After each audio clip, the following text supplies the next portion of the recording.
Nagkayagaw ang mga residente sa Kanayan, Dalyaw, Maasim, Sarangani Province pasado alas 3 sa hapon kagahapon, Pebrero 3, tungod sa pagdagsa sa daghang isda sa baybayon.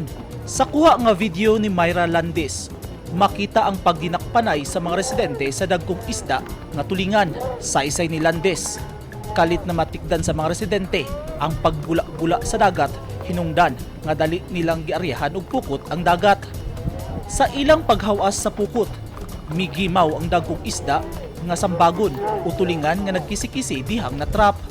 Sa kana nga area usay makakuha sila bulinaw, tamban, pero katulang gyud gahapon amazing kayo kay daplin lang siya unya dagko pa gyud nga isda.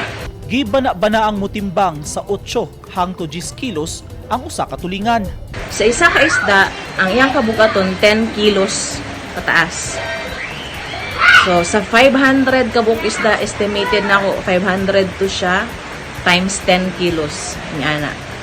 Dali sab kining gibahin-bahin sa tanang residente nga naa sa dapit niadtong higayuna.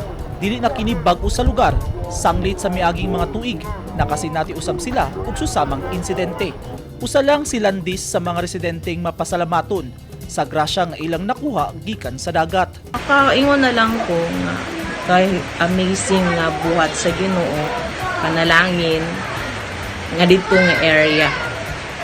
Ang nakuhang dagkong isda sa mga residente sa lugar, dakong grasya kanila, hilabi na karong panahon sa pandemya. Eugene Hinutan, Newsline Philippines. Stay safe!